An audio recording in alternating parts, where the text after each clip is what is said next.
30% discount at Stone Stopper by Moonstone TM. Find us at moonstonenutrition.com. Here Radio. Stone Stopper by Moonstone TM is a doctor-developed, science-backed kidney health solution with 30 MEq of alkali citrate to prevent kidney stones. Available in powders and capsules. Enjoy an exclusive discount with my promo code moonstonenutrition.com. Here Radio to get 30% discount. Other shows we have for you to enjoy at myclassicradio.net. The Avengers was most certainly not a household name in South Africa prior to the radio series. With no national television service until 1976, the mechanism simply was not present in the country to show television programs to mass audiences. While many other countries reveled in the filmed adventures of John Steed and Company, South Africa was not equipped to join in the fun. The series took Britain by storm and made a major impression in the American markets, being that greatest of rarities, a British series given a network transmission slot.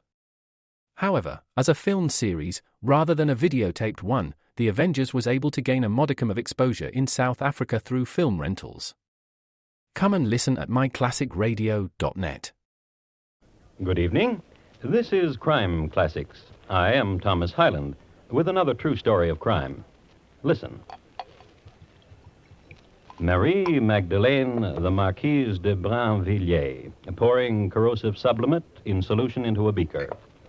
Add a pinch of lead arsenate. Sprinkle flour of quince. Heaping teaspoonful of calcium vitriol. Swish it around to make everything go into solution.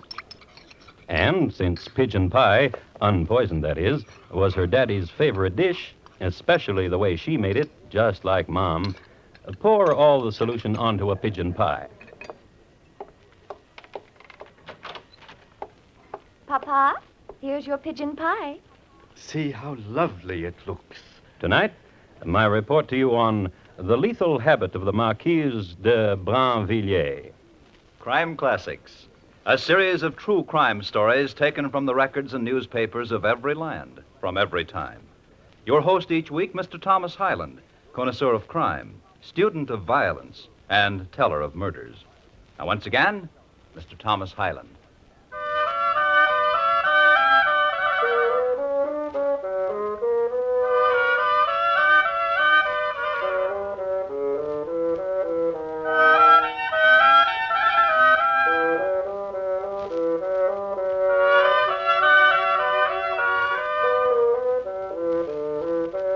France just about went broke under Louis XIV, what with building Versailles and some other minor palaces, and what with his peccadillos and lavishments, to say nothing of l'affaire des trois chevaux, Louis brought practically all of France to its knees.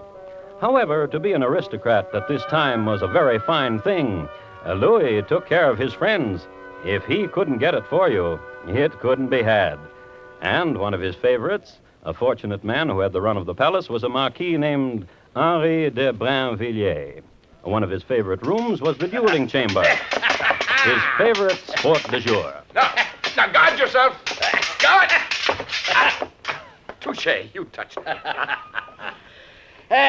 Did you like that defense, Godin? Oh, very much. I thought this new attack I learned would surely confound you. Oh, you are young. You get better all the time. Thank you. Another bout, Henri? Oh, no, enough now. I have an appointment in a little time. Oh? The Duke of Provence returned now from Africa.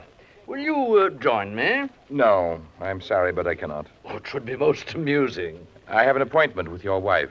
Oh, yes. Did she tell you? Yes, and I forgot. Godin. Yes? Take some roses to her for me. Tell her I adore her. Tell her I'll meet her at Louis's party later. And for heaven's sake, not to wear that shepherdess thing she wears. Oh, she won't be able to meet you. Oh? I have an appointment with her for this evening, too. Oh. We're visiting the Dr. Muriac, who is discoursing on the philosophy of Aristotle. Oh, she'll enjoy that. Yes. Marie told me yesterday that the two of you had a salon at Painter-Plié and how much she enjoyed it. I only wish I had the time. Do not disturb yourself with the thought. I'm more than happy to accommodate the Marquise. Ah, good friend. Trust me always. Oh, I do.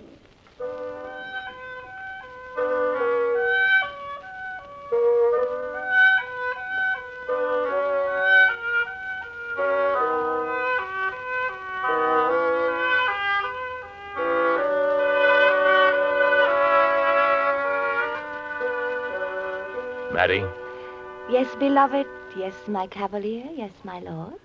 your husband. What of him, beloved cavalier, lord? He is my friend. Oh, now listen. Your husband is Now my... listen. Yes. You are his friend even more than he is yours. Oh? To escort me. Therefore, assuming his responsibilities toward me. Therefore, keeping me in constant joy. Therefore, not calling him to task that he comes home no more. True. Even tonight he is at the Duke of Provence, examining curios from Africa. And other nights, curios, treasures. Then what you say is very true. You are a very good friend to him. True. However... What? This evening we're to visit Dr. Muriac. So I told your husband. Philosophies of Aristotle. Together we could learn a truth that Aristotle never dreamed of. Oh, cavalier. Oh, beloved. Oh, yes, yes. Marie, Papa. arrest that man. Your day has come, Gonin Saint Croix. As magistrate of Paris, I order these men to take you to the Bastille. Papa. But, sir, Your Honor, your daughter and I were just making ready to go to a lecture. Take him out. Dr. Muriac on Aristotle. Marie, wait for me. Oh. That will rid you of him, Marie. Remember, you are a Marquise. You are a wife. And as long as I am your father, your marriage will be an honorable one. Papa. Papa.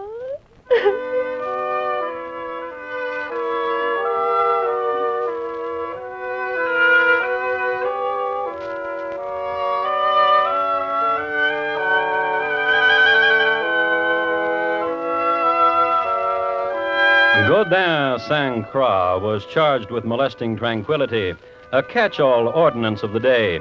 And when he appeared before the court, well, you know who was sitting on the bench. Papa, the Marquise's father. And he was such a good father, so concerned with his daughter's tranquility, that Godin got the limit of the law, 3 years in the Bastille. In jail, he was not what you'd call a mixer. He read a lot and mostly used to sit on the stone floor at the feet of one Exili Fortunato. Exili was a lifer, having practically wiped out a small village in the south of France by poison, an experimenter, alchemist and scientist that he was. Elixir of tawny berry, which berries gathered neath the quarter moon will produce a withering of the chest cavity. Death in 3 days. I remember that one. Acid of sulfur, stirred into a broth of infernal stones and ladled gently into the ear will... But this must be done when the subject sleeps. True. One that causes a quick and classic pain. And is quick and leaves no trace, actually. Lead arsenate, tripled distilled.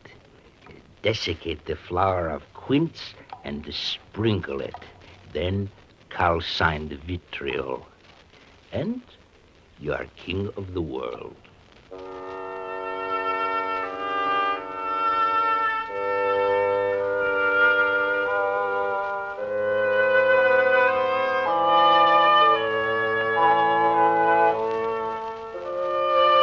And it was that last one Godin remembered. All in all, it was not a bad 3 years. When Godin left the Bastille, he knew more about poisons than any man in France. It was a spring day when he was released, and Marie had waited. As a matter of fact, she greeted him when he walked from the darkness of prison into the sunlight of April. Godin! Godin! Beloved, beloved cavalier. Oh, Godin. Godin, hold me thus forever. Oh, but how long we will be together, I do not know, for Papa... Let us poison your papa. What did you say? Let us poison your papa. A suggestion of excellence. Yes. Pluck the thorn and gain a rose. Oh? For Papa is very rich, and he has a will, and I am his favorite. Killing 2 unicorns with 1 dart. Yes. Godin? Yes. The poison. Hush. Hush.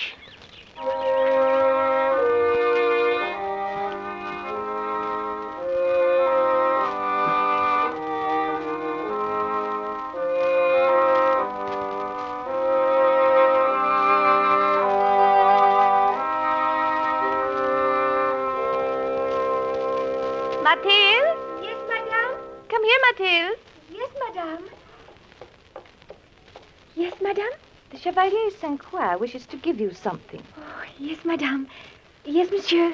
A sweet for a pretty serving girl. Oh, yes, monsieur. A triangle tart of honey and crushed poppy seeds. Take it. Take it, Mathilde. Yes, monsieur. Eat it, Mathilde. Yes, madame.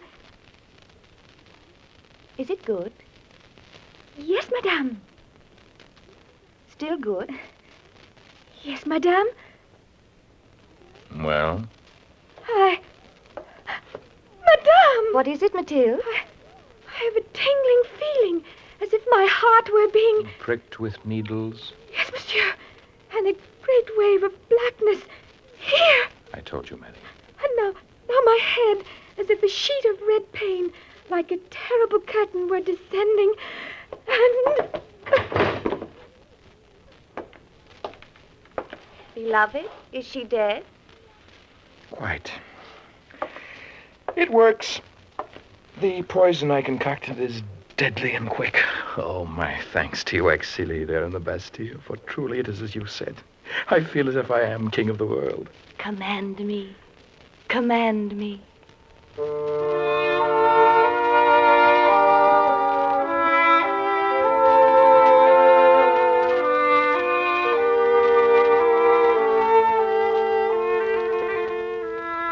Scientific approach, the formula, the experiment, the proof. Marie de Brinvilliers gave the body of her serving girl to the surgeons, for which she was profusely thanked.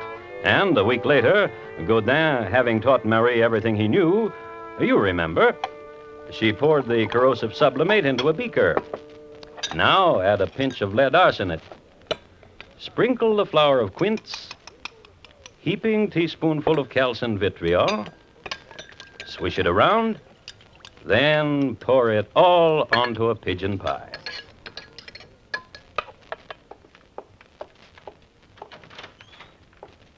Papa, here is your pigeon pie.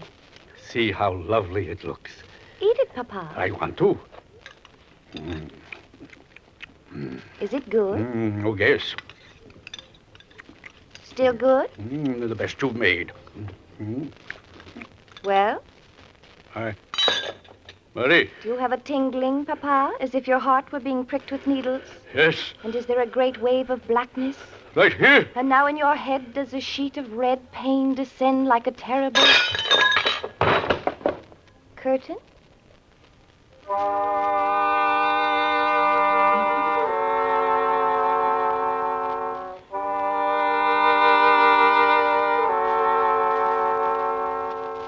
Marie then did this. She listened to her daddy's heart. It wasn't beating. She gave him the mirror test for breath. He wasn't breathing. She stuck him with a needle. No reaction. Then she sat down and had a glass of wine. Then, knowing that an alarm should be given, she did this. Papa is dead! Papa is dead! Papa is dead! She yelled at everybody. And Papa sure was.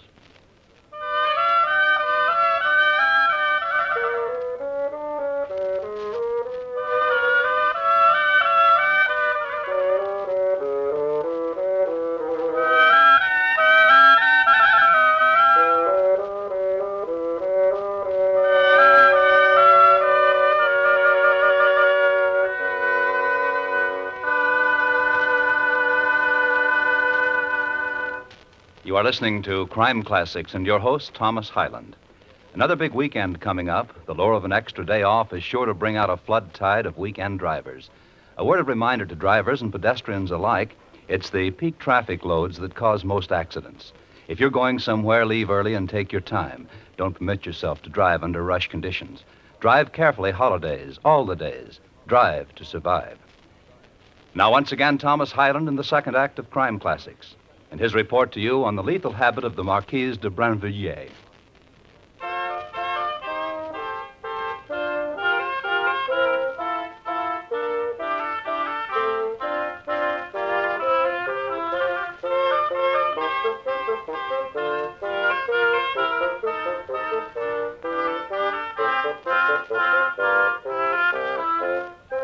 A few words about how a notable was buried in 17th century Paris. The whole court turned out if the weather was nice. If it were inclement, the whole court sent emissaries. On that day in 1673, when the Marquise de Brinvilliers' papa was buried, the weather was nice. Magistrates from all over France were his pallbearers. Before his coffin, a court jester, attired in black, capered in solemn dance. Following the bier, ladies of the court and the ladies-in-waiting walked slowly, weeping.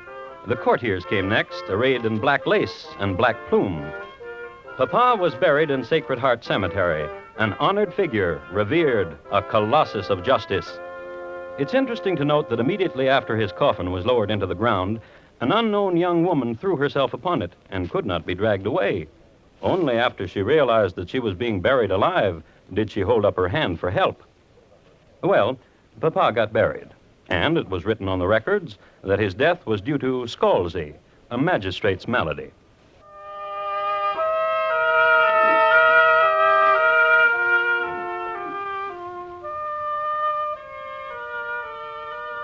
Doddering fool, the doctor. But a benefactor, love. Oh, smile, love. Lift your face to mine. Let me place a smile upon it. Come. No. I am not to be touched in this black mood. What can trouble you now that your papa is dead? What can... We've been tricked. How? Immediately he was dead, his man of law was summoned, and I had him read Papa's will. And? Papa left all his money to my brothers, to Jean and to Francois. To you? Nothing. Merely this, a scrap of paper. Read it. Woman who is untrue to her husband is untrue to herself. A woman who is untrue to herself will be untrue to her lover. A woman who is untrue to her lover is below the beast to be scorned. What does he mean, untrue to your lover? He was mad. I was in prison 3 years. My father was mad. Yes. Mary? Yes? What of your husband does he know of the will? He is in Italy. Etruscan curios. And do what I ask. Raise your face to mine. No. My love. No. I've no heart for it. That wealth to Jean and Francois. That wealth to a pair of unbright youths. A pair of loons and dullards who look upon jewels as baubles. Who look upon gold as something to exclaim over because it shines. Who look upon... Let us poison Jean-Francois. What? Let us poison Jean-Francois. A suggestion of excellence. Now lift your face to me. Yes.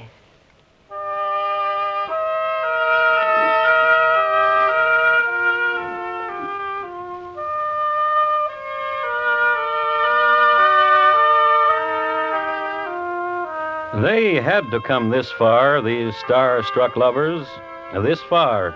And this was really the beginning of it. An orgy of poisoning that sent a shudder through all the land. And before they were finished, so many people died that Paris thought she was in the grip of a strange epidemic. But the beginning, then. In the charity hospital of Saint-Vercourt, not a large place and run by donations and the largesse of doctors and nurses, one of the nurses was named Angelina Murer, and this is how it went. Nurse Angelina? Yes? I am the Marquise de Brinvilliers. I am delighted. I wish to help. I am delighted. To read to the patients? I wish to work in the kitchen. Such as you? In the kitchen. We welcome you. Somehow, and history does not know why, the lovers decided not to use the same poison as killed Papa, but to try out others, to experiment. Somehow, they were caught up in the idea of killing with powders and distillates. So, Marie Magdalene de Brinvilliers went to work in the hospital kitchen. There, she seasoned 3 dishes with her own condiments. A pudding, sprinkled with elixir of hashish and cinnamon. Another, a sauce, compounded of bismuth and strychnine and turpentine. And the third, a fruit drink, in which was dissolved a bit of opium, lye, and digitalis. And next day... So sad, Marquise.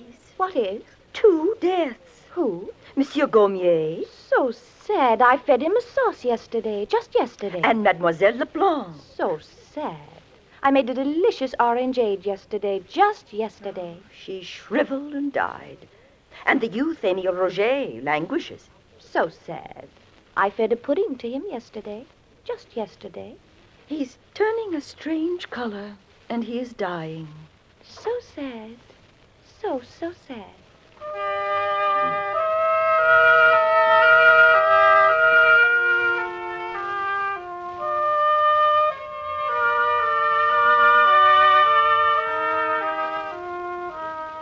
Opium, lie, and digitalis. In prison, Exley said it was one of the most efficient. Oh, and he is right. A person shrivels and dies. And then, your brothers. Now. What now? Oh, so anxious you were. Oh, there's a fascination in this, Godin. A thing you said. King of the world. King of the world. And now I know it. Yes. And now my brother Jean is in his bedroom. Take this melon to him. It's seasoned well. And you? I'll take this other melon to my brother Francois. Come. And when this day is over, the wealth of Papa will be ours. Jean's room is right there. And when it is over... I'll fly to you. And for now, farewell. Come in. Ah, Godin. How pleasant to see you. And what have you there? A melon. Oh, I'll wager my sister sent it to me knowing how I love melon. Succulent. Sweet. Such a delicate flavor that fairly melts in the...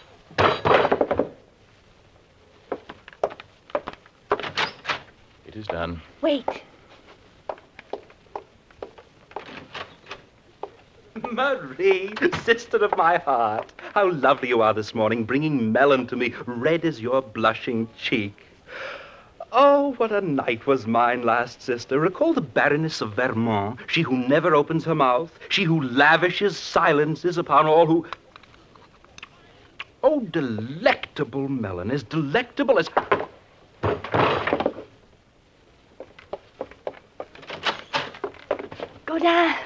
Godin, beloved. You, the king of the world, and I, the queen. Beloved.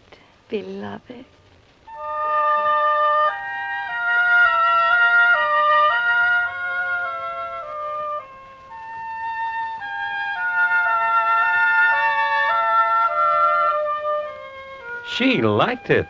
It was an ecstasy. At first, Godin looked a bit askance at her enthusiasm, which more than matched his own. But after a while... My life, my love, to have deserved you. Not only deserved her, sardonyx would say he was stuck with her, because the habit became immediate. All she had to do was not like somebody, and that was the end of somebody. And don't think for a minute, however, that Cavalier Godin was just whipping up the potions and watching. Le Comte de Longier, he'd snubbed Godin. Mademoiselle Picard, she'd snubbed him, too. It got so that people wishing other people dead would come to Marie or Godin and commission a murder. Never was there a failure. I love you, Godin. I love you, Marie. Lovers, murderers, and later... I love you, Marie. I'd like to be alone tonight, Godin. And later. I love you, Marie. I'll see you Monday. But they kept on poisoning. This is when Paris thought she was in the midst of an epidemic. Until Monsieur Desgrais. He was a detective, and he suspected things. And his suspicions led him to Marie Magdalene de Brinvilliers. They met at a horse race. Come, Dauphin! Run! Oh, I've won! How fortunate you are. I beg your pardon. How lovely you are. How alone you are. No longer. Which blossomed Kiss me. Now kiss me. and flowered. Pierre, Cavalier, beloved, my lord. Marie, Marie. Pierre, Yes? what do you do What do you mean? as a living? I'm a policeman. What? Policeman. Detective. Of what? Crimes. I see. Why do you frown? Oh, no matter. Then I have all your love? Yes. What if you're a husband? In Africa, finally. And I've heard What? there is a young man, You've heard? that his name is Godin Saint Croix. Marie, Yes. I must tell you my love for you is only half a love, as yours is for me. What are you saying? I cannot love you fully while this man exists. For as long as he lives, you must bear some love for him, therefore not all your love for me. Then what shall I do? I do not know. Dear Pierre, Yes. you wait here.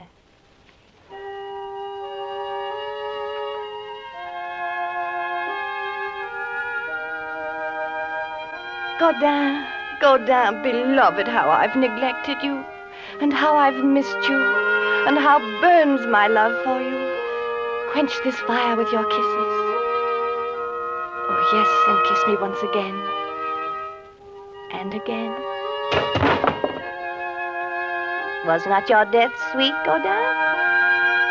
Farewell, Godin.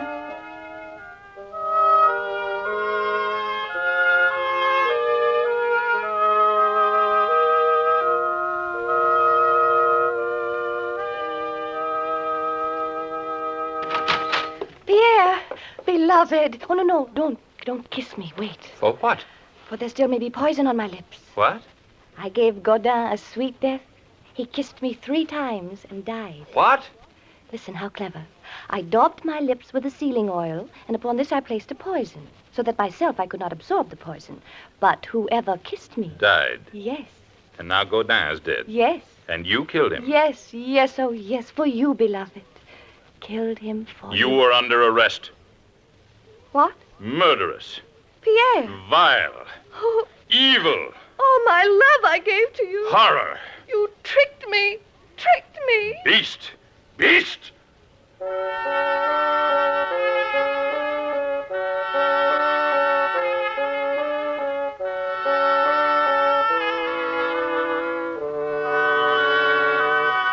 Marie Magdalene de Brinvilliers was tried and found guilty. She was sentenced to be garroted. In jail, she went mad, and while awaiting her execution, she had hallucinations that all the food had been poisoned. So she didn't touch anything. So she starved to death. Her husband, incidentally, never came back from Africa.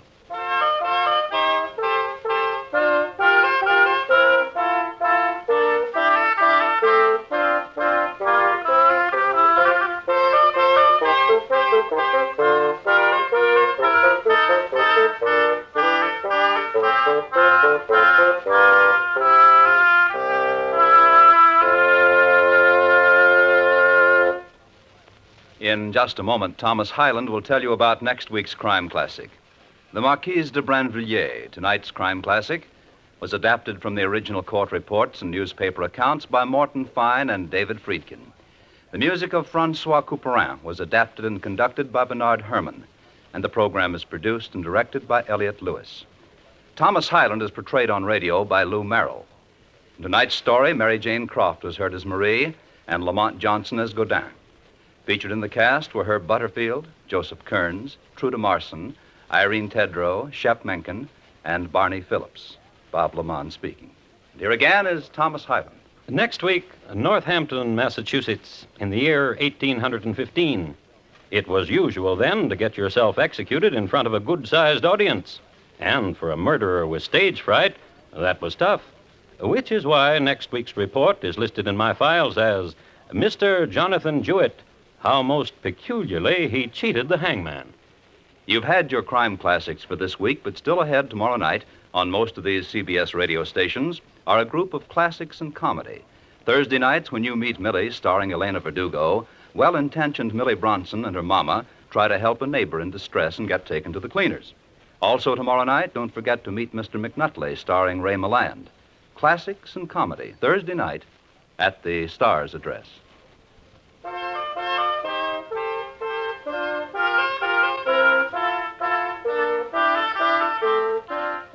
Friday nights, enjoy a full-hour Arthur Godfrey Digest on the CBS Radio Network.